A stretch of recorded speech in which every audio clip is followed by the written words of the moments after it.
बिस्मिल्लाहिर्रहमानिर्रहीम।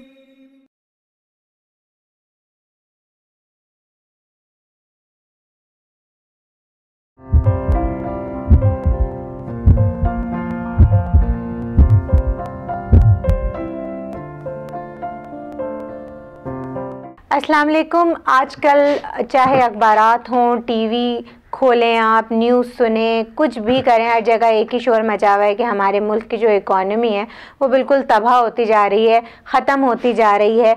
और हम लोग जो हैं वो पता आई डोंट नो कि इसका क्या अंजाम निकलने वाला है और हम लोग एक बिल्कुल तबाही के तरफ जा रहे हैं। लेकिन सवाल ये आता है कि हम बहैसियत एक आम शहरी के, बहैसियत एक आम इंसान के अपनी मईशत को रीस्टैब्लिश करने में किस हद तक काम कर सकते हैं।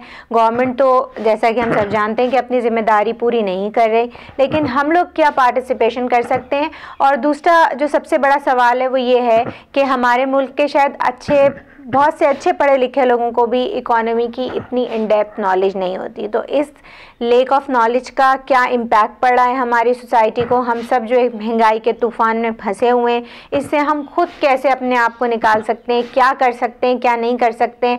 ये बहुत सवालात जो हैं आजकल हमारे माशरे में गर्दिश कर रहे हैं। हमने सोचा कि हम इस पे बात करें और हमने अपने आज के मेहमान डॉक्टर शाहिद हसन सिद्दीकी साहब को अपने प्रोग्राम में मदऊ किया है। एक नामी ग्रामी इकनॉमिक्स्ट हैं, आप लोग सब इनको जानते हैं। अस्सलाम वालेकुम डॉक्टर साहब। वालेकुम अस्सलाम। डॉक्टर साहब, मेरा सबसे पहला सवाल यही है कि एक तो इकॉनमी की नॉलेज ही नहीं है लोगों के पास। हमारा माशरा, हम कह रहे हैं इकॉनमी हमारी तबाह हो रही है, तबाह हो रही है, लेकिन सिवाय इकोनॉमिस्ट के या अगर आप जो लोग टैक्स में डील करते हैं या लॉयर्स के, हमारे पास आम लोगों को बिल्कुल नॉलेज नहीं है इकॉनमी के बारे में, क्या हो रहा है इकॉनमी के लिए। देखिए, जो है नॉलेज आती है तालीम से जी।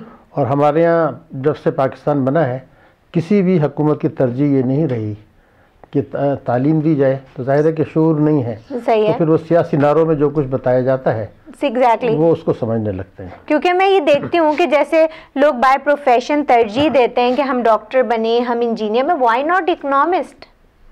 नहीं, देखिए बात ये थी कि जहाँ पर लोगों को ये लगता है कि रोज़गार के ज़्यादा मौक़े मैसर आएंगे और बेहतर सैलरी मिलेगी, वो वहाँ जाते हैं। लेकिन वो फ्लेट आपने देखा होगा कि MBA की तरफ रुझान बढ़ा है, चार्टर्ड अकाउंटेंसी की तरफ बढ़ा है, कंप्यूटर की तरफ रुझान बढ़ा है। तो ये कि तब्दीली तो आई है, लेकिन डॉक्टरी भी इम्पोर्टेंट है, इंजीनियरिंग भी इम्पोर्टेंट है, साइंस भी इम्पोर्टेंट है, तारीख भी इम्पोर्टेंट है, इकनॉमी भी इम्पोर्टेंट है, फाइनेंस भी है, तमाम चीज़ें हैं। तो जिसकी जहाँ पर एप्टीट्यूड हो उसको वहाँ पर जाना चाहिए और रियासत को ये देखना चाहिए कि हर जगह जो है उसके बाद उनको लाइफ में मौक़े मिलें। ओके और मुझे मेरा जो सवाल है वो ये है कि क्या हमें नहीं पढ़ाना चाहिए कि भाई हमारी इकॉनमी का डाउनफॉल क्यों हुआ, कौन कौन से ऐसे फैक्टर्स थे जो गवर्नमेंट की नेग्लिजेंस के शिकार हुए। मतलब एक अर्ली एज से बच्चों को पढ़ाना नहीं चाहिए कि हमारी ये इकॉनमी थी। जैसे हम अपनी पाकिस्तान स्टडीज़ पढ़ाते हैं समथिंग लाइक दैट, उसमें हम एक पार्ट ऐड करें कि पाकिस्तान की इकॉनमी का ये हाल था, देन इन पॉइंट्स की नेग्लिजेंस की वजह से हमने ये हमारा डाउनफॉल हुआ, जिस पे हमें काम करना चाहिए, जिस पे हमको वर्कआउट करना चाहिए, ताकि जब हम अखबारों में सुने और जैसा आप कह रहे हैं सियासी नारों में चीज़ें सुने तो हमें कुछ खुद भी आइडिया हो कि क्या होना चाहिए, क्या नहीं होना चाहिए। देखिए, इकोनॉमिक्स जो मजमून है उसमें जो लोग वो लेते हैं तो उनको तो ये पढ़ाया जाता है। जी हाँ। और इकोनॉमिक्स का हर पाकिस्तानी को पता है इस सेंस में कि जब घर में खाने को रोटी नहीं मिलती, जी हाँ, आमदनी से अखराजात पूरे नहीं होते, बिल्कुल महंगाई का शिकार, वो समझता है कि भाई ये कुछ ना कुछ खराबी है। हाँ एग्जैक्टली। वो अमली तौर पे तो खुद महसूस कर रहा है। लेकिन वो अब मुझे ये भी पूछना था कि क्या हम लोग या हम जैसे और लोग जो कि एक आम इंसान है, हमारी क्या पार्टिसिपेशन हो सकती है। जैसे मैं आपसे बात भी कर रही थी कि एक हमने पब्लिक सर्विस मैसेज काफ़ी पहले टीवी पे आ रहा था कि जब भी आप कोई चीज़ परचेज करें आप उसकी इनवॉइस लें, दिस एंड दैट, लेकिन वो थोड़े टाइम के बाद वो जो है ना हमें नज़र नहीं आया।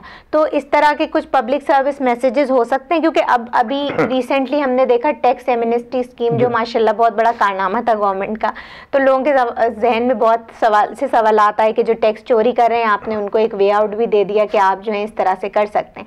सो हम लोग क्या पार्टिसिपेशन हो सकती है एक आम इंसान की इस सेंस में। देखिए, पहले तो आदमी को ये पता होना चाहिए और उनको बताया जाना चाहिए कि पाकिस्तान अल्हम्दुलिल्लाह एक ऐसा मुल्क है जो आबादी के हिसाब से छठा बड़ा मुल्क है दुनिया का। ठीक है। और 190 मिलियन लोग हैं जो यहाँ रहते हैं। सॉरी, दूसरी बात यह है कि यहाँ अल्लाह ताला ने हमें जो है बेइंतहा मटेरियल रिसोर्सेज भी दिए हैं, बिल्कुल, और ह्यूमन रिसोर्सेज भी दिए हैं, बिल्कुल। अगर उनका दयानतदाना इस्तेमाल होता, मुल्क को खुदा नसारी की तरफ ले जाने की पॉलिसियाँ होती, फ्यूडल कल्चर, लूट मार, करप्शन, टैक्स की चोरी, हुकूमत का ताकतवर तबकों पर टैक्स नाफिज न करना, हुकूमत का शाना अखराजात, मुल्क में अकाउंटेबिलिटी ना होना, बैरूनी कर्ज़ों पर इन्हसार और हुकूमत की तरजीहात गलत होना। बुनियादी तौर पर जो हुकूमतों की तरजीहात रही हैं वो ये है कि जो मुल्क में ताकतवर तबके हैं, जो कौमी दौलत लूट रहे हैं, जी। जो बैंकों से कर्जे माफ़ करा रहे हैं, जो टैक्स नहीं देते, उनको मज़ीद कंसेशन दिए जाएँ, मज़ीद मराद दी जाएँ, और ये जो नुकसान हो या तो कर्जा ले लिया जाए, या जो है आवाम पर टैक्सों का बोझ डाल दिया जाए, या तालीम का बजट कम कर दिया जाए, या सेहत का बजट कम कर दिया जाए। इस तरीके से वो इकनॉमी को चला रहे हैं। बिल्कुल। तो ये एक बुनियादी चीज़ है। दूसरी चीज़ है कि अभी बड़ा अच्छा आपने इशारा किया कि टैक्स एमनेस्टी। मैं ज़रा से ये बता दूं कि ये सिर्फ टैक्स चोरी के लिए नहीं है। अगर एक आदमी ये खुद कहता है कि वो बिजनेस ही नहीं कर रहा, तो होता है ना, तो वो तो कहता है जी मैंने रिश्वत ली, मैंने अगवा बराए तावान किया, मैंने बत्ताखोरी की, स्मगलिंग की, जो भी कुछ किया, उसके पास एक दौलत आ गई। ठीक है। तो हुकूमत हर 5 साल के बाद कोई नहीं, वो ये कह देते हैं कि जनाब आप अब हमें 2% दे दीजिए, ठीक है, और आपका ये जो पैसा है चोरी का, डाके का, ये वाइट हो जाएगा, सफेद हो जाएगा। लेकिन अब के इन्होंने एक क्लॉज और डाल दी है, और वो ये कहते हैं कि कोई FIA, नेशनल अकाउंटेबिलिटी ब्यूरो, कोई आपसे ये नहीं पूछ सकता ये पैसा कहाँ से आया। अब इसमें पहला सवाल तो ये है कि जो आदमी तनख्वाहदार सुबह 9 बजे से 8 बजे रात तक काम कर रहा है, बिल्कुल, वो तो 10% टैक्स दे, और जिसने चोरी की है, डाका डाला है, उसको आप 1% ले रहे हैं। तो जो लोग ईमानदारी से टैक्स दे रहे हैं कि वो कहेंगे कि हम भी इधर ही आ जाएं। बिल्कुल। एक तो ये चीज़ हो गई। दूसरे कि अगर ये आप मंजूर खुदा न खास्ता हो जाती है और आवाम इसके लिए उठ के खड़े नहीं होते, इसका मतलब ये है कि फिर एहतसाब इस मुल्क में तो ख़त्म हो गया। बिल्कुल। फिर आपकी आइन की बालादस्ती भी ख़त्म हो गई। जी हाँ। और इसको वैसे भी आप टैक्स एमनेस्टी को आप कहते हैं कि ये फाइनेंशियल NRO है। तो जब सुप्रीम कोर्ट ने NRO को कालेदम करार दे दिया तो ये भी कालेदम है। और अगर ये इस किस्म का पास होता है और कोई कोर्ट में नहीं जाता तो सुप्रीम कोर्ट खुद नोटिस ले ले कि आप ये पास नहीं कर सकते। Exactly. इसमें एक और फैक्टर है, मैं बता दूं, जो लोगों को पता होना चाहिए। टैक्स एमनेस्टी स्कीमें दुनिया में कहीं कभी कभी आती हैं, तो वो ये कहते हैं जो एसेट्स आपके हमें नज़र नहीं आ रहे वो आपके पास हैं, उस पर आप ले लें। मसल के घर में उसने सोना रखा हुआ है, लेकिन ये कि अगर कोई पैसा बैंक में डिपॉजिट है, नेशनल सेविंग्स स्कीम में पड़ा हुआ है, शेयर्स में पड़ा हुआ है, प्लॉट में पड़ा हुआ है, बिल्डिंग में पड़ा है, तो ये तो आपके पास मौजूद है, उसका रिकॉर्ड भी मौजूद है, NIC नंबर भी मौजूद है। तो मैंने ये वज़ीर ख़जाना हफीज़ शेख को ये कहा था बहुत पहले, जब ये एमनेस्टी की बातें नहीं हो रही थी, कि ये कोई देखिए, कोई इस वक्त आज की डेट में अगर आप देखें तो 6,500 अरब रुपए के बैंकों के डिपॉजिट है, और 2,500 अरब रुपए के नेशनल सेविंग्स हैं, और उसके बाद 4,000 अरब रुपए के शेयर्स हैं। ठीक है। फिर गाड़ियां, प्रॉपर्टीज हैं। जी हाँ। इन सब के NIC नंबर आपके पास है, मालिक का नाम पता है, इसको आप कंप्यूटर में डाल दें। ठीक है। और जो 15 लाख आदमी या 8 लाख आदमियों ने अपने एनुअल इनकम टैक्स रिटर्न दिए हैं, उसको भी डाल दें। सही है। तो वो आ जाएगा जिन्होंने डिक्लेयर नहीं किया। इसका मतलब ये कि उन्होंने वो टैक्स की चोरी किया है, उस पर आप कानून के मुताबिक टैक्स ले लें। सही बात तो है। वो फिगर बनती है 2,400 अरब रुपया, और इकोनॉमी भी डॉक्यूमेंट हो गई। सही है। पहला सवाल तो ये है कि जो विजिबल एसेट्स हैं, जिसकी डिटेल्स रिकॉर्ड में मौजूद हैं, उन पर देने का तो किसी को इख्तियारी नहीं है, नंबर 1। ठीक है। दूसरी के जो रेट हो वो उससे ज्यादा होना चाहिए जो ईमानदारी से टैक्स पेयर देता है। अगर वो 10% या 15% या 25% दे रहा है, तो आप ये 2% नहीं दे सकते। बिल्कुल। तो ये क्राइटेरिया होगा, टेस्ट होगा कि ये जिंदा कौम है या नहीं, इस मुल्क में रूल ऑफ लॉ है या नहीं, या सियासतदान अपने मुफाद के लिए कानून साजी कर लें और मुल्क का कोई पिलर जो है उसके ऊपर हौफ नहीं डालेगा। हालांकि अगर आप देखिए, हम अपने मजहब की तरफ चले जाते हैं, थोड़ा सा इस्लाम की तरफ देखें, तो अल्लाह ताला ने भी ज़कात का सिस्टम बनाया कि जी अगर आपके पास ये चीज़ इतनी क्वांटिटी से ज़्यादा है तो आप इस पे ज़कात दें, यानी आप इसको गरीबों का। अब अगर हम बैंकों की तरफ जाते हैं तो आप देखिए 1 तारीख को ज़कात डिडक्शन हो जाती है, ठीक है। और ज़कात का पैसा भी, अच्छा गुर्बत की ये मैं इसलिए पूछ रही हूँ कि जो हमारे मुल्क में गुर्बत आप देखें इतनी बढ़ती जा रही है, हर चीज़, एक आम जो एक मिडिल क्लास शख्स है उसकी रीच से निकलती चली जा रही है, वो मेरा ख्याल है, और हम उसे गुर्बत की तरफ धकेल रहे हैं, ठीक है। प्लस हमारे मुल्क में जो एक मेंटल फ्रस्ट्रेशन बढ़ रही है, लोगों के रवैये एक दूसरे से चेंज हो रहे हैं। हमारी जो यूथ है उसको अगर आप देखें तो हम उन्हें पढ़ा ज़रूर रहे हैं, लेकिन पढ़ने के साथ ही उनके माइंड में ये एक चीज़ आती है कि उसको उनके पास जॉब अपॉर्चुनिटीज़ नहीं है। जो एक एंटरप्रेन्योर अपनी जॉब स्टार्ट कर रहा है तो वो भी प्रॉपर एक फैसिलिटीज़ अपने एम्प्लॉयज़ को नहीं दे रहा। अगर आप देखें वो सिर्फ 9 to 5 काम कर रहा है, काम ले रहा है एम्प्लॉयज़ से, लेकिन ना वो उनको कोई बेनिफिट दे रहा है, ना वो उनको कोई सहूलियात दे रहा है। वो बस सुबह आते हैं, काम करते हैं, शाम को चले जाते हैं। ज़्यादा हम इंटरनेशनल। अच्छा, दूसरी चीज़, एक सवाल मेरा ये, दूसरा सवाल मेरा ये है कि हम कहते हैं कि जी हमारे पास जो है ना बाहर से इंडस्ट्रीज़ नहीं आ रही हैं, नहीं लोग लगा रहे हैं, पैसा नहीं आ रहा। लेकिन अगर आप आधे से ज़्यादा कंपनीज़ को देखें, इवन अगर आप कंप्यूटर की फील्ड में भी चले जाएं, तो वो लोग इंटरनेशनल क्लाइंट्स को ही केटर कर रहे हैं। अब देखिए, आपने बहुत सारे अहम नुकात उठा दिए हैं इसमें। पहली बात तो ये कि अगर मुल्क में गुर्बत है और मुल्क में अगर महंगाई है, तो इसका बड़ी वजह यह है कि हुकूमत पाकिस्तान की, मुख्तलिफ हुकूमतें, सिर्फ यही नहीं, और स्टेट बैंक ऑफ पाकिस्तान की जो पॉलिसियाँ हैं वो एक्सप्लॉयटेटिव हैं, ठीक है, इस्तेहसाली हैं। जी हाँ। तो और दूसरी मिसाल के तौर पर टैक्सेशन का निज़ाम, आप एक GST लगा देते हैं 16%, बिल्कुल, और पेट्रोल के नर्ख बढ़ाते चले जाते हैं, गैस के नर्ख, बिजली के नर्ख, रुपए की कदर गिराते चले जाते हैं, तो खुद बहुत महंगाई होगी। इम्पोर्टेड महंगाई नहीं है। तो ये जो महंगाई मुसल्लत हुई है और ये जो गुर्बत है, ये एक जालिमाना गैर मुनसिफाना पॉलिसीज़ का नतीजा है, ठीक है। ये तो बिल्कुल बेसिक चीज़। दूसरे ये कि ज़कात का जो आपने एक जिक्र बड़ा अच्छा किया, वो ऐसा है कि ज़कात एक दुनिया में वाहिद निज़ाम है जिसको अगर सही तरीके से चला जाए तो इस्लामी मुल्क में तो गुर्बत हो नहीं सकती, ठीक। लेकिन हमारे यहाँ बदकिस्मती से अगर ज़कात जितना लोग देते हैं, सदक़ात देते हैं, जितना है 2.5% उससे ज़्यादा देते हैं, लेकिन उसका कहीं कोई बेहतरी नज़र नहीं आती। जी हाँ। उसकी वजह यह है कि ज़कात को हमारे यहाँ लोगों को भिखारी बनाने के लिए रखा है कि आप ज़कात देते चले जाते हैं। ऐसा नहीं था इस्लाम का कंसेप्ट। बिल्कुल। अब एक आदमी बहुत ज़ईफ़ है, जो कमा नहीं सकता, बहुत बीमार है, टोटल माजूर है, उसको दे सकते हैं, लेकिन एक आदमी गरीब है, उसको ज़कात देनी चाहिए रिस्क कमाने के लिए, ना ये कि उसको आप क्या 3,000 रुपये महीना दे देंगे, जैसे बेनज़ीर इनकम सपोर्ट प्रोग्राम है। ये तो भिखारी आप बना रहे हैं ना। तो हाँ, इस्लाम ने जो तसव्वुर दिया था, मैं आपको मिसाल के बता दूं, जी बिल्कुल, कि पाकिस्तान में 47,000 लोग ऐसे हैं, इदारे, जिनको हमने, बैंकों ने 2,720 अरब रुपए दिए हैं। अब ये कुल जो बैंकों के कर्जे हैं उसका 80% जो है वो 47,000 लोगों को दे दिया। हम ये कहते हैं कि आप इसका 2,700 अरब का 15% कोई 300 अरब रुपए बनता है, ठीक है, 400 अरब रुपए बनता है। इसको आप माइक्रो फाइनेंस के जरिए लोगों को दें, कॉटेज इंडस्ट्रीज के लिए, सिलाई की मशीन के लिए, रिस्क कमाने के लिए। अगर देही इलाकों में है तो उसको छोटा अपने फसल उगाने के लिए, गाय भैंस खरीदने के लिए, और यहाँ कारपेंटर है, इलेक्ट्रीशियन से, लोगों को रिस्क फराहम करने के लिए दें, ताकि वो इंडिपेंडेंट भी हो सके, रिस्क कमा सके और अगले साल ज़कात ना लें। बिल्कुल, एक दफ़े में उनको ज़कात मिलेगी।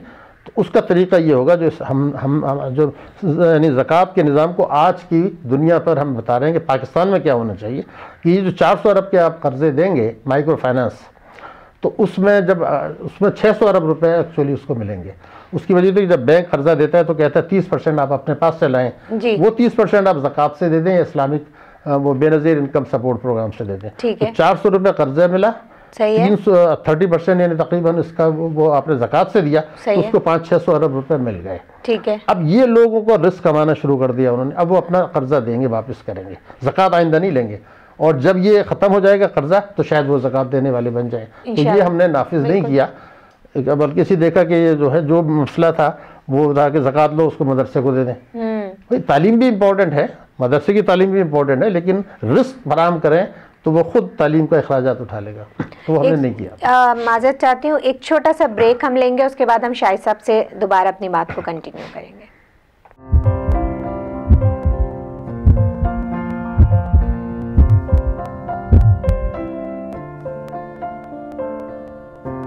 ब्रेक से हम वापस आ गए। शाहिद हसन सिद्दीकी साहब हमारे साथ मौजूद हैं और हमें बता रहे थे इस्लामिक निज़ाम के बारे में। बहुत अच्छी चीज़ इन्होंने बताई, पॉइंट आउट की कि बेसिकली हम शायद किसी को ज़कात देते हैं तो हमारा पर्पज़ ये होता है कि अब हम हर टाइम इसको ज़कात देते रहें और ये हमारे ऊपर डिपेंडेंट हो जाए। और अगर इसके अंदर कुछ एबिलिटी है, काम करने की सलाहियत है, कुछ स्किल्स हैं, तो सॉरी, बजाय इसके कि हम उसको पॉलिश करें, बजाय इसके कि हम उसको एक एंटरप्रेन्योर बनाएं, हम उसको डिपेंडेंट कर देते हैं अपने ऊपर ताकि वो सारी ज़िंदगी हमसे ज़कात लेता रहे और वो जो उसकी जो भी सलाहियत है वो मज़ीद जो है वो सोती चली जाएं।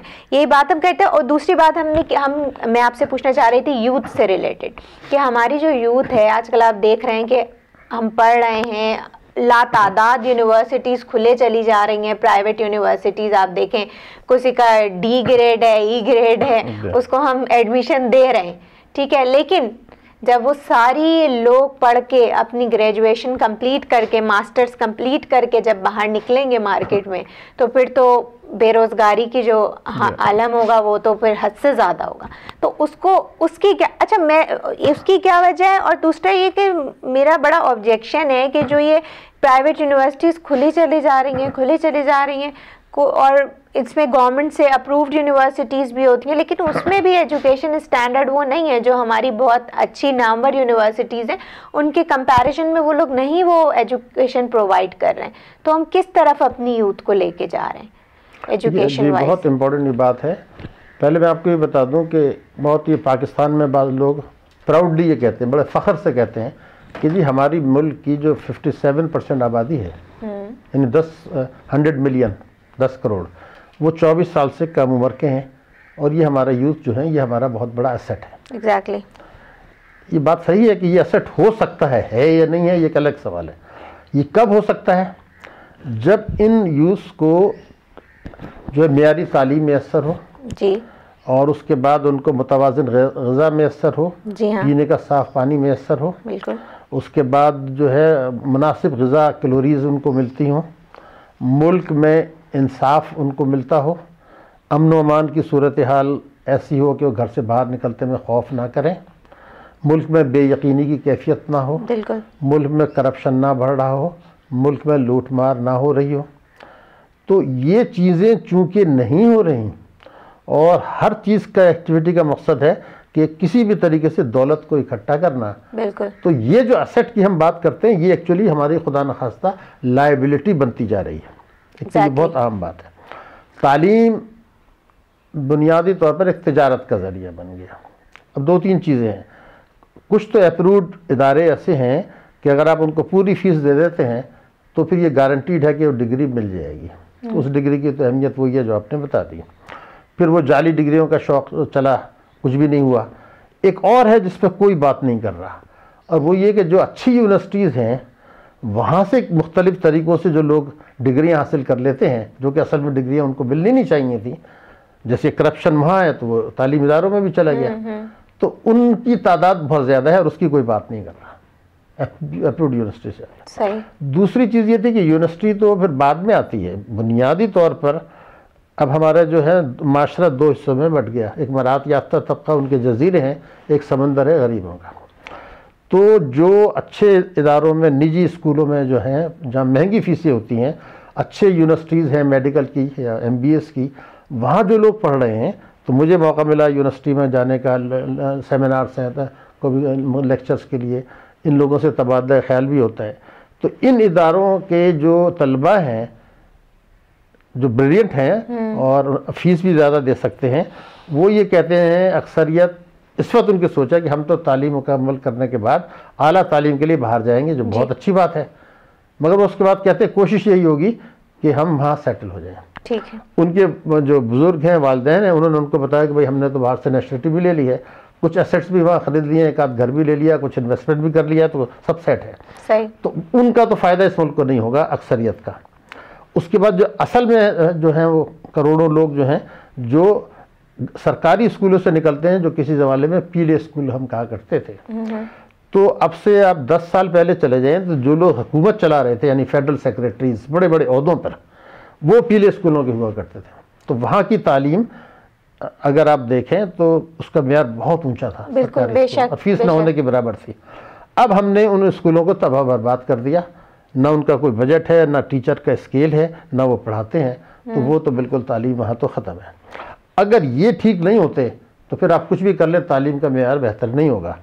उसके लिए तो कोई कोशिश सिरे से हो ही नहीं रही है और वो बस गाड़ी चल रही है।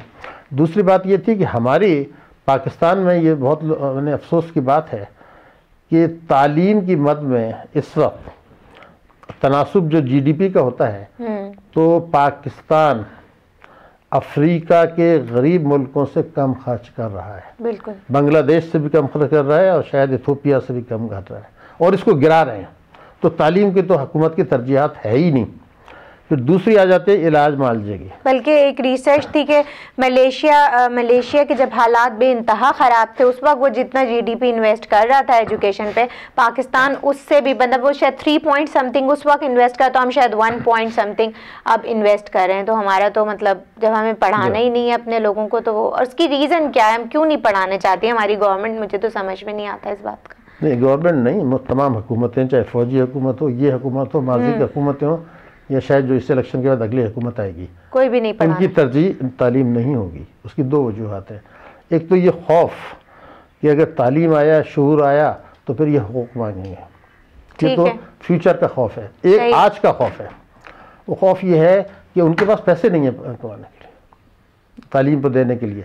उसकी वजह ये है कि जो मेरी रिसर्च है उसके मुताबिक पाकिस्तान में जो टैक्स आने चाहिए उससे 6000 अरब रुपया साल कम आ रहा है। उसकी 2 वजूहात हैं। एक तो ये कि जो ताकतवर तबके हैं उन पर टैक्स लगाया नहीं गया, यानी पार्लियामेंट ने नहीं लगाया। सही है। तो ऐसी पार्लियामेंट तो हमें नहीं चाहिए जो टैक्स ही ना लगाए। ठीक है। एग्रीकल्चर सेक्टर कोई 5000 अरब रुपया उसका है, वो 1 अरब भी टैक्स नहीं देते, तो कम से कम 200 अरब तो वो देते, वो खा गए। स्टॉक एक्सचेंज वाले टैक्स नहीं दे रहे, गेन टैक्स। ये जो प्रॉपर्टी खरीदते बेचते हैं ये नहीं दे रहे। ताजिर बड़े पैमाने पर चोरी कर रहे हैं, सनतकार बड़े पैमाने पर चोरी कर रहे हैं, एक्सपोर्टर्स बड़े पैमाने पर चोरी कर रहे हैं, प्रोफेशनल डॉक्टर, इंजीनियर, आर्किटेक्ट सब चोर, सब टैक्स चोर है यहाँ पर। तो टैक्स कौन देता है? तनख्वाहदार या जिसका खुद बहुत कट जाता है। ठीक है। मगर इसमें लोगों को मैं इसलिए ब्लेम नहीं करता कि दुनिया में कहीं कोई टैक्स देना नहीं चाहता, ना यूरोप में कोई देना चाहता है, ना अमेरिका में। वो निज़ाम होता है, ये निज़ाम नहीं बनाना चाहते बल्कि छूट देते चले जाते हैं। तो जब पैसा ही नहीं है आपके पास और आप ताकतवर तबकों से लेना नहीं चाहते, आवाम को जितना निचोड़ना था जीएसटी से ले लिया, अब जो पैसा आया उसमें कुछ कर्जों की अदायगी में चला गया, कुछ सूद में चला गया, कुछ तनख्वाहों में चला गया, कुछ करप्शन में चला गया, कुछ पब्लिक सेक्टर के लॉसेज में चला गया, तो तालीम और सेहत के लिए तो बचा ही नहीं। तो जो लोग टैक्स दे रहे हैं उनको उसमें कुछ फ़ायदा नहीं हो रहा। और अगर आप आम लोगों की तरफ देखें, अगर कोई, आप देखिए कोई ऑटो लोन लेता है बंदा, नॉर्मल ऐसे केसेस देखने में आया, कोई लोन लेके भाग जाता है तो बैंक वाले उसकी ज़िंदगी जो है ना वो अजाब कर देते हैं। या अगर आपने क्रेडिट कार्ड बनवाया है और आपने उसकी पेमेंट नहीं की, जो कि एक नॉमिनल अमाउंट होगा, तो आम लोगों के ऊपर जो ग्रिप है वो इतनी टाइट है कि उनको थोड़ा सा भी लेके वो भागते हैं। जो कि शायद जो आप बता रहे हैं टैक्स नेट के वो लोग जो कि जाइंट्स हैं, जिनके पास बेइंतहा पैसा है, उनकी तादाद उन लोगों से कम होगी जो एक जनरल आम आवाम जो है। लेकिन जब हम आम आवाम का इतना ट्रैक रिकॉर्ड रख सकते हैं, उसके पीछे इस कदर भाग सकते हैं, तो इन लोगों के पीछे ना भागने के लिए क्या हुकूमत की इतनी बेबसी है कि वो इन लोगों के पीछे नहीं भाग रही? ये सही बात एक दफ़े समझ लेनी चाहिए कि पाकिस्तान में चाहे वो फौजियों की हुकूमत हो या ये इलेक्शन के बाद आए, जमहूरी तो नहीं होती, इलेक्शन के बाद आए, उनमें से कोई भी, मेरा आता है, अगर एग्रीकल्चर टैक्स लगाने की कोशिश करेगी तो पार्लियामेंट उसको नो कॉन्फिडेंस वोट ले आएगी। इसलिए कि अगर पार्लियामेंट में टैक्स चोर मुजरिम लोग जो आइन की 62 और 63 के तहत इलेक्शन लड़ ही नहीं सकते थे, वो लोग पार्लियामेंट में पहुँच गए तो वो अपने पैर में आप कुहाड़ी नहीं मारना चाहते, तो वो ना कानून साजी करते हैं, फिर ब्यूरोक्रेसी उनके साथ मिली हुई है। अगर आप मुझसे पूछें तो पाकिस्तान में सियासतदान, हुक्मरान, मेंबरान पार्लियामेंट, सूबाई असम्बली के मेंबरान, बड़े ताजिर, बड़े सनतकार, बड़े एक्सपोर्टर्स, बड़े feudal lords, civil bureaucracy, military bureaucracy, media, और उसके बाद आपके सिविल सोसाइटी और बैंक्स और स्टेट बैंक ऑफ पाकिस्तान, और बड़ी हद तक अदलिया का ताउन है, इनमें गठजोड़ है और वो अपने मुफाद के लिए काम कर रहे हैं। पाकिस्तान का मफाद और 19 करोड़ आवाम का मफाद पीछे चला गया। अदलिया भी, आला अदलिया भी उन केसेस को उठाती है ज़्यादा जिनमें आवाम का कोई ताल्लुक नहीं होता, और जो आवाम के मफाद के केसेस होते हैं वो आला अदलिया भी उसको पस्से पुश डाल देती है। तो ये जो गठजोड़ है इसको तोड़ने का एक ही तरीका है कि लोगों में शऊर हो। तो शऊर कौन बेदार करेगा? तो वो तो नहीं होगा। अब जुल्म, नाइंसाफ़ी इतना जब बढ़ जाता है और लोगों को खाने को नहीं मिलता, इलाज के पैसे नहीं होते, तो वो फिर चोरी डाका शुरू करते हैं, जो हो रहा है। लेकिन उसका अगला स्टेज आता है, उसको कहते हैं सिविल वॉर। इनकलाब की तो यहाँ नहीं, चूँकि कोई लीडर नहीं है तो इनकलाब की राह तो यहाँ नहीं है, लेकिन सिविल वॉर की तरफ जो है वो जा रहे हैं। दूसरा, आपने जो यूथ की बात की थी, मैं उसका बिल्कुल बता दूं कि ये जो यूथ यहाँ के हैं, तो जो दौलतमंद लोग हैं या जो उनके बच्चे हैं या जो आला तालीम याफ्ता हैं, वहाँ से निकल रहे हैं बड़ी यूनिवर्सिटीज़ से, मेडिकल अच्छी यूनिवर्सिटीज़ से, वो तो बाहर चले जाएंगे, या बड़े इदारों से MBA वगैरह करके अक्सरियत। अब ले गए गरीब, जिसको ये खामोश अक्सरियत कहते हैं। ये कोई अगर पार्टी ये दावा करती है कि यूथ उसके साथ है तो अपने आप को बेवकूफ़ बना रहा है। यूथ उसके साथ नहीं है, इसलिए कि यूथ को ये पता है हमारे कि कोई पार्टी ये तब्दीली नहीं लाना चाहती जिसकी तरफ मैंने इशारा किया। मतलब ये था कि हर किस्म की आमदनी पर टैक्स लगा के वो 6000 अरब रुपए की चोरी रोकनी है। अब इस वक्त जो टैक्स आ रहा है वो तो 2500 अरब आ रहा है, ठीक है। तो 6000 जब उनकी जेब से आप निकालेंगे तो जो हुकूमत आ रही है उसके, यानी जो भी पार्टी चेंज की बात कर रही है उसके एजेंडे में भी ये नहीं है, करप्शन रोकना भी उसके एजेंडे में नहीं है। तो इसका मतलब ये है कि हमारा यूथ समझ रहा है कि चेंज का नारा इसी तरीके से है जैसे से करप्शन का नारा था, रोकना रोटी कपड़ा मकान का था। यही नारों की तरह एक और नया नारा आ गया। इनको आवाम को कोई दिलचस्पी नहीं है ना। मेरे ख्याल से घर में बैठी हुई हाउस वाइफ तक को कोई इनसे कोई हमदर्दी नहीं है। अगर ये लोग ये समझते हैं कि पूरी कौम हमारे साथ है, अगर आप घरों में बैठी हुई हैं, खातून से भी पूछ लें तो वो शायद आपको ऑन द स्पॉट जवाब भी नहीं दे सकेंगे। अगर आप उनसे सवाल पूछे कि जी आप किस पॉलिटिकल पार्टी के साथ हैं, तो वो जवाब भी नहीं दे सकेंगे। वो कहेंगे सब चोर हैं, सब करप्ट हैं। तो अब या तो शायद अल्लाह ताला हम पे रहम करे कि हमें कोई कायदे आज़म जैसा कोई लीडर मिले दोबारा से, जो हमारी यूथ को डायरेक्शन दे, हमें बताए। दूसरा एक सवाल बड़ा इम्पॉर्टेंट जो मैं पूछना चाहती हूँ कि जो इस्लामिक बैंकिंग का कॉन्सेप्ट है, ठीक है, तो ये दूसरी नॉर्मल बैंकिंग के ऐसे कौन से फ्लॉज हैं जिसको कवर कर सकते हैं हम थ्रू इस्लामिक बैंकिंग? देखिए, दो इसके ये बड़ा मुश्किल सवाल है। पहली बात तो ये कि जो सूदी निज़ाम इंटरेस्ट बेस्ड बैंकिंग है, ये डिपॉजिटर्स को एक्सप्लॉइट करती है, ठीक है। ये जो आम लोग कहते हैं जी वो सूद, पठान का सूद जैसे कहा करते थे कि माजरत के साथ, एक्चुअली ये इस्तेसाल करते हैं उन लोगों को जो इनके पास पैसा रखते हैं। सही है। जिनको कर्जा देते हैं वो तो कर्जे माफ़ करा लेते हैं। सही है। तो ये जो पाकिस्तान में 3 करोड़ लोग हैं, इनका इस्तेसाल हो रहा है।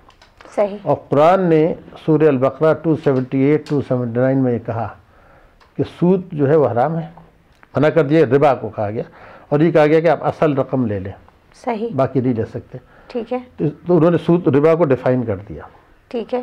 तो पाकिस्तान में आला अदालतों ने अभी तक ये फैसला नहीं दिया कि रिबा जो है वो सूद है कि नहीं, यानी रिबा तो हराम है मगर सूद हराम है या नहीं, ये नहीं पता। सही है। अब ड्रामा ये हुआ कि चूँकि एक मुतालबा था नाम-ओ-निहाद के इस्लामी बैंकारी हो, तो इस्लामी बैंकारी मुल्क में जो शुरू की गई है उसमें उसको इस्लामी बैंकारी तो कह ही नहीं सकते। और जब आप इस वक्त जो उलमा हैं बड़े बड़े, और जब जो इसको इस्लामी बैंकारी चला रहे हैं उनसे बात करें तो वो ये तस्लीम करते हैं कि ये इस्लामी बैंकारी नहीं है। वो खुद भी मानते, कोई नाम ज़रूर दिया है। उसकी वजह यह है कि इस्लामी बैंकारी के लिए 3 शराइत हैं। एक ये कि उसमें सूद ना हो, ठीक है। दूसरा ये था कि जो इंटरेस्ट का एक्सप्लॉयटेशन है वो ना हो, ठीक है। और तीसरा ये था कि जो इस्लामिक इकोनॉमिक सिस्टम है इसकी बुनियादें सोशल जस्टिस पर, इसमें इंसाफ हो। तो ये तो सब मानते हैं इंसाफ नहीं होता और इन मकासद की तरफ जो इस्लामी है वो नहीं जा रहे हैं, एक्सप्लॉयटेशन खत्म हो। ये क्लेम अलबत्ता वो करते हैं कि बिला सूदी बैंकारी ये है, इसलिए हम इसको इस्लामिक बैंकिंग कह रहे हैं। एक तो ये क्लियर हो गया कि इस्लामिक बैंकारी नहीं है, ठीक है। दूसरी बात ये थी कि इसमें सूद आ गया है, इंटरेस्ट का एलिमेंट इसमें भी आ गया है, ठीक है। और मैं ये कह सकता हूँ कि इस्लामी बैंकारी और जो के नाम पे जो काम हो रहा है और जो सूदी बैंक्स हैं उनमें कोई स्पिरिट का फ़र्क नहीं है। उसकी वजह एक और भी है कि जब 2 पैरेलल सिस्टम साथ चलते हैं तो बड़ा भाई जो है वो सूदी बैंक है जिसके पास 96% खाते हैं, 4% इनके पास है, तो इनको उनके बेंचमार्क्स पे फॉलो करना है। तो मेरा अपना तो ख्याल ये था कि जिस तरह से पाकिस्तान में हो रहा है या दुनिया के दूसरे मुल्कों में हो रहा है अगले 50 साल में अब गारंटी मैं कर सकता हूँ कि पाकिस्तान से इंटरेस्ट एलिमिनेट नहीं होगा, सूद का खात्मा नहीं होगा। इसलिए कि अगर ये निज़ाम आ जाए तो वो जब 6,000 अरब रुपये के करप्शन की बात कर रहे थे, ये जो कर्जे माफ़ कराते हैं, डिपॉजिटर को मुनाफा नहीं देते, तो ये तो 8-10 हज़ार अरब रुपये साल का मामला है। तो ये कोई अपने पैर पे कुहाड़ी नहीं मारेगा। तो इस्लामिक सिस्टम सूद के बेंचमार्क पर चलेगा, इस्लामिक सिस्टम नहीं होगा ये। एक छोटा सा ब्रेक लेते हैं और ब्रेक से वापस आएंगे। फिर डॉक्टर साहब से मैं थोड़ा सा पूछना चाहूँगी IMF के बारे में, और डॉक्टर साहब से पूछना चाहेंगे कि हम इन सब सिचुएशन से उनके ख्याल में कैसे निकल सकते हैं। Will take a short break.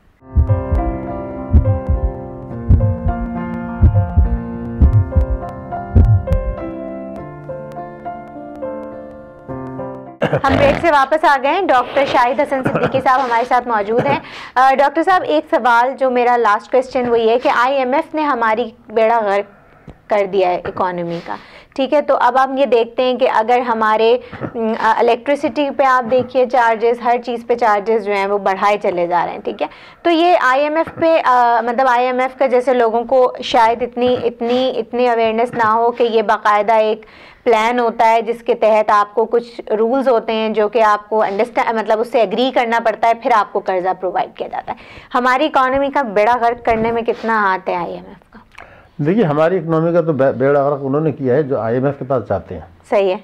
अगर हम नहीं जाएं तो हमारे ऊपर हमला तो नहीं करेगा। हाँ। पाकिस्तान को एक साजिश के तहत तो शुरू से है, लेकिन 98 से ख़ासतौर से हमें फंसाया गया था। उस वक्त जो केयर टेकर्स थे, ठीक है, और उन्होंने जाने से चंद दिन पहले पाकिस्तान को IMF के चुंगल में फंसा दिया। सही है। 1988 से 2013 25 साल। सही है। इन 25 वर्षों को मैं पाकिस्तान में मईशत के लिहाज से नाकाम साल कहता हूँ, पूरे 25 साल। सही है। यही वो दौर है जिसमें हिंदुस्तान हमसे आगे निकल गया। अप टू 2001 हम हिंदुस्तान से आगे थे पर कैपिटा इनकम में। सही है। लेकिन उसमें खाली IMF नहीं है, हमारा करप्शन हमने बात की, टैक्स की चोरी की बात की, बिल्कुल, वॉर एंड टेरर की बात की जिसके लॉसेस हमारे पास हैं, तो और बैंकों का एक्सप्लॉयटेटिव सिस्टम है, टैक्सेशन का निज़ाम है। तो ये तमाम चीज़ें और बाहर से इम्पोर्टेड पॉलिसियाँ। सही है। अवाम भी टैक्स नहीं देते। सही है। इनकम टैक्स नहीं देते। इस तरह लोग बचतें नहीं करते, लोग सरमायाकारी करने के बजाय पाकिस्तान से बाहर कैपिटल ट्रांसफ़र करते हैं। सही है। तो ये जो एक चीज़ हुई तो उसमें अमेरिकन एजेंडा 9/11 के बाद बदल गया, और 9/11 के बाद अमेरिका ने का हदफ पाकिस्तान हो गया, तो उसको नुकसान पहुंचाना है। तो IMF ने अब हमें जो कर्जा दिया था 7.6 अरब डॉलर का, वो 1948 से 2008 तक, अक्टूबर 2008 तक जो टोटल कर्जे मिले थे वो 5 अरब डॉलर के थे, और 2008 में 7.6 अरब डॉलर का दे दिया। तो कौम को नज़र नहीं आ रहा था कि भाई जितना 50 साल में नहीं दिया इतना क्यों दे रहे हैं आप। बिल्कुल ठीक और बात अब है। दूसरा जो है तैयारी मुकम्मल है हुकूमत पाकिस्तान की, गठजोड़ है IMF के साथ, अमेरिका के साथ, कि गालिबन जून के करीब हम एक और 5 अरब डॉलर का कर्जा ले लेंगे ताकि पुराना कर्जा वापस किया जा सके। देखिए, टैक्स ईमानदारी से लगाना हमारी जिम्मेदारी है। अगर IMF ये कहता है कि बिजली का नर्ख बढ़ा दो, तो आप ये कहेंगे नहीं हम तो टैक्स की चोरी से पैसा ले आएंगे, तो मजबूर नहीं कर सकते। बिल्कुल। लेकिन IMF की जो खराबी है कि वो अमेरिका की या इंपीरियलिस्टिक पावर्स के अहकामात पे चलता है, और वो ये चाहते हैं कि आवाम के ऊपर बोझ डाला जाए ताकि आवाम जो है परेशान हो और हुकूमत के ख़िलाफ़ हो, हुकूमत कमज़ोर हो और डिक्टेशन लेगी वॉर एंड टेरर में। ये कॉन्स्पिरेसी अगेंस्ट पाकिस्तान है। ठीक है। अब IMF ये कहता है जी बिजली के अच्छा, मैं आपकी बात को थोड़ा सा इंटरप्ट कर रही हूँ। IMF मुझे बताइएगा कि वर्ल्ड बैंक एक इसको एक्सप्लेन करके, और साथ में ये बताइएगा कि वर्ल्ड बैंक जो कर्जे लिए जाते हैं उसमें और IMF की टर्म्स में क्या डिफरेंस होता है? देखिए, IMF जो है वो बैलेंस ऑफ पेमेंट सपोर्ट के लिए आपको कर्जे देता है, बुनियादी तौर पर प्रोजेक्ट्स के लिए नहीं देता। ठीक है। तो अगर कोई जिंदा कौम है तो पार्लियामेंट को कानून बनाना चाहिए कि IMF से कर्जा लेने पर पाबंदी है। ठीक है। इसलिए कि आप इंपोर्ट नहीं कर रहे, ज़्यादा कर रहे हैं, और एक्सपोर्ट नहीं कर रहे हैं। बिल्कुल अंधाधुंध काम हो रहा है। सही है। तो जो आपके पास पैसा नहीं है अपनी देने के लिए फॉरेन करेंसी, अब आपने 10 अरब डॉलर के अगर मोबाइल मंगा लिए, और वो एक फैक्ट्री छोटी सी रकम में लग सकती थी 10 साल पहले, तो मुशर्रफ तबाह करके भाग गया। तो किसी ने नहीं कहा कि भाई ये इतनी बड़ी कौम है तो आप एक छोटी सी फैक्ट्री क्यों नहीं लगवा ले, किसी एक से कह देते, लेकिन हमने 10 अरब के उगा लिए। फिर वो कंज्यूमर फाइनेंस स्कीम शुरू कीजिए, आप एयर कंडीशनर मंगाएं, डीप फ्रीजर मंगाएं, गाड़ियां मंगाएं, तो आपके पास पेट्रोल तो है नहीं ना, सड़कों पे जगह है, तो आप तो जानबूझ के 15 अरब डॉलर, 16 अरब डॉलर, 20 अरब डॉलर ज़्यादा हम कर रहे हैं इंपोर्ट एक्सपोर्ट के मुकाबले में। ठीक है। और देखिए, अब देखें इस हुकूमत के दौर में 48 अरब डॉलर, 48 बिलियन डॉलर्स के हमने रेमिटेंसेज आ गई। सही है, ठीक। और कोई 20 अरब डॉलर के कर्जे बढ़ गए, तो 68 बिलियन डॉलर का ये इम्पैक्ट आ गया। तो कौन सी तरक्की हुई इसमें? और तकरीबन 4000 अरब रुपए के डोमेस्टिक डेट बढ़ गए। अब ये जो रेमिटेंसेज हैं जिसमें करते हैं जी बहुत पैसा आ रहा है, तो ये भी जेन्युइन रेमिटेंसेज नहीं है। जो चोरी का पैसा है उसको हवाले से बेच के मंगा लिया जाता है, तो उसमें 20-25% आप सेफली, ये वो पैसा है। तो सारी मईशत जो हमारी चल रही है वो गैर कानूनी पैसे से चल रही है, गैर कानूनी रेमिटेंसेस।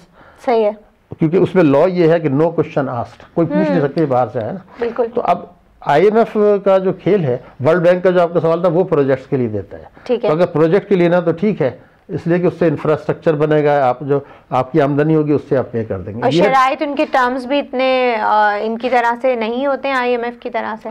वो होते तो उनके भी हैं, मतलब तो प्रोजेक्ट में वो कहते हैं जी आप हम मसलन ये कहेंगे जी आप फला मुल्क से वो खरीदे प्लांट, ओके। लेकिन इस तरह नहीं होते कि बिजली के नर्ख बढ़ा दें, यानी पॉलिसी रिलेटेड आपका इंफ्रास्ट्रक्चर पे वो कोई इतना ऐसा इम्पैक्ट नहीं डालते जैसा IMF डालते। लेकिन IMF इंस्टीट्यूशन जिसका मकसद ये है कि जो किसी मुल्क में इकोनॉमिक क्राइसिस है उसको सिविल वार में कन्वर्ट कर दे, ठीक है ना।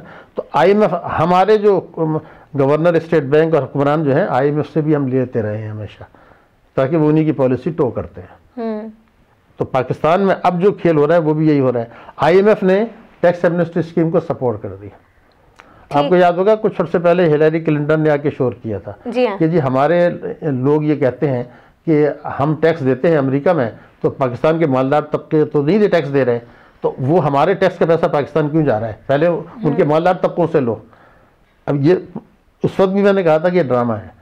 अब उन्होंने नहीं कह रहे कि मालदार तबकों से टैक्स ले, वो कहते हैं टैक्स एमनेस्टी देते हैं इनको। तो IMF की पॉलिसी तो यही है कि पाकिस्तान को तबाह करें, मगर मैं उनको ब्लेम इसलिए नहीं कर रहा कि तो हमें पता है, तो आप उनके पास जाते क्यों हैं? बिल्कुल। अब फिर जा रहे हैं इसलिए कि हुकूमत जो होती है वो, उसका एजेंडा यही होता है कि अमेरिका को खुश करें। ये इलेक्शन वगैरह सब ऐसी बातें हैं, अमेरिकन सपोर्ट से लोग इक़्तिदार में आते हैं।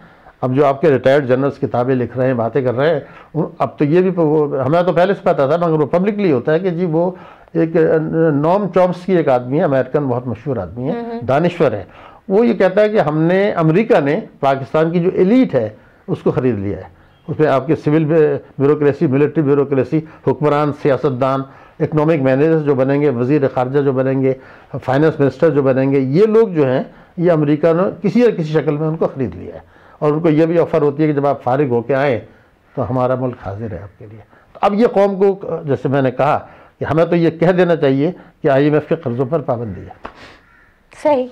और मतलब आप ये देखिए कि मैं तो ये सुन के ये सोच रही हूँ कि मतलब अब आप हमारी कौम का पोटेंशियल देखिए कि अमेरिका उनको ख़रीद रहा है, उनको इस्तेमाल कर रहा है और उनको ऑफ़र कर रहा है कि भाई आप आइए और हमारे मुल्क में आके काम कीजिए। मतलब कितना सो रहे हैं ये लोग कि भाई ये नहीं सोच रहे कि अगर ये सारा पोटेंशियल हम एक दूसरे के लिए जमा कर दें तो हम तो अमेरिका हमारा शायद कुछ भी नहीं बिगाड़ सकता। हम तो खुद जा रहे हैं उनकी तरफ। दो पहलू हैं, वो जो अमेरिका उसको खरीद रहा है उसकी पोटेंशियलिटी को नहीं खरीद रहा, उसकी पावर को खरीद रहा है। यानी अगर एक आदमी फाइनेंस मिनिस्टर है तो वो पाकिस्तान में जो फैसले कर सकता है, ठीक, या हुक्मरान को खरीद रहा है, तो जो पाकिस्तान में उसकी ताकत है वो ये कहता है इस ताकत को आप हमारे मफाद में इस्तेमाल करें, पाकिस्तान के मफाद में नहीं करेंगे।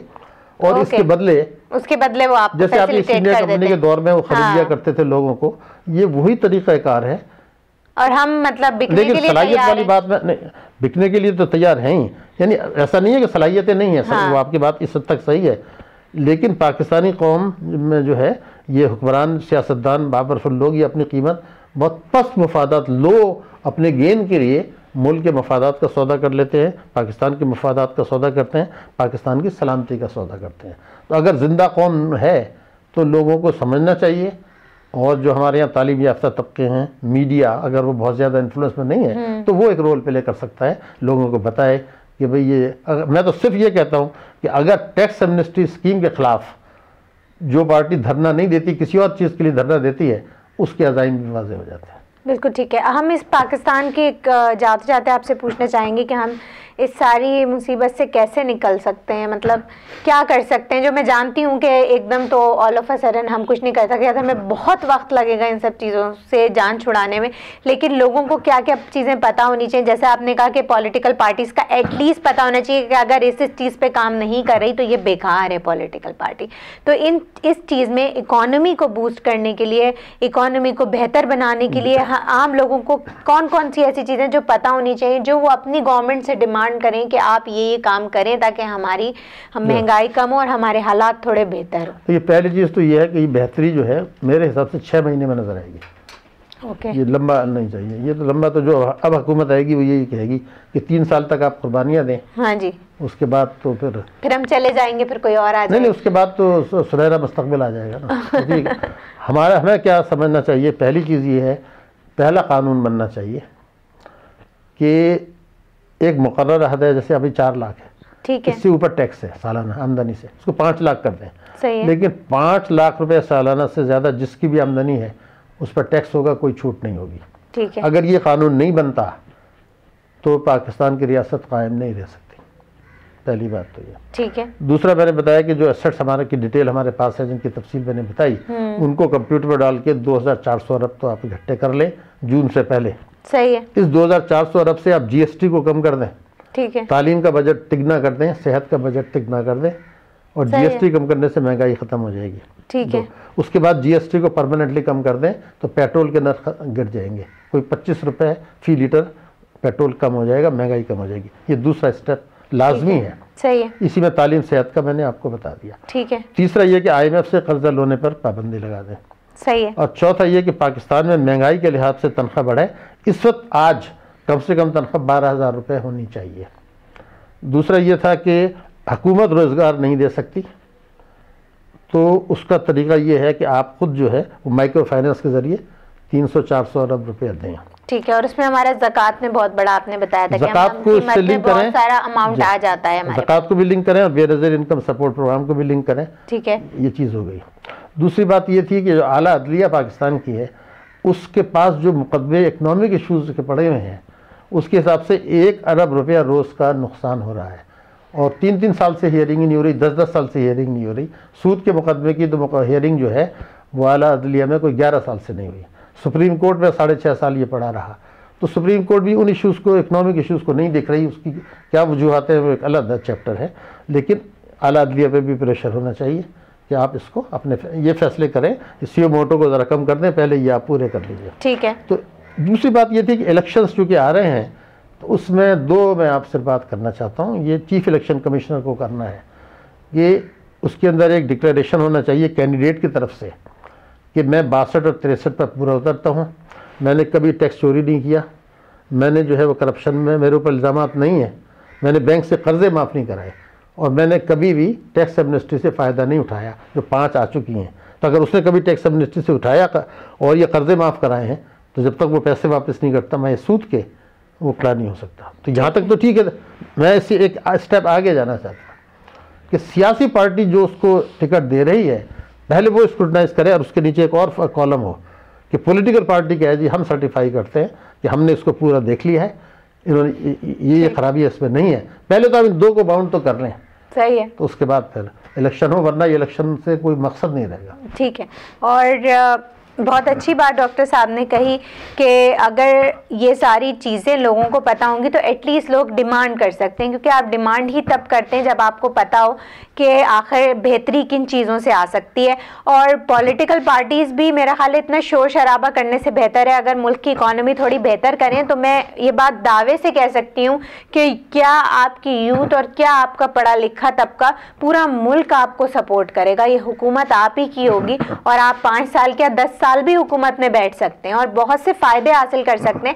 लेकिन आप कम से कम सोचिए कि अगर ये मुल्क सिविल वॉर की तरफ चला गया तो इसका क्या अंजाम होगा, आपकी हुकूमतों का क्या अंजाम होगा, और शायद आप लोगों का क्या अंजाम होगा।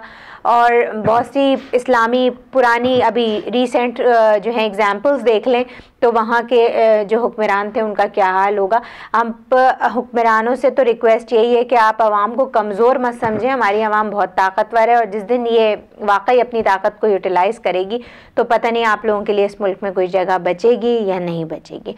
ऑन दिस नोट में शाहिद हसन सिद्दीकी साहब का बहुत शुक्रिया अदा करूँगी, उन्होंने हमें बहुत अच्छी बातें बताई हैं और इसी के साथ अपने प्रोग्राम का इख्तिताम करूँगी। अल्लाह हाफ़िज़।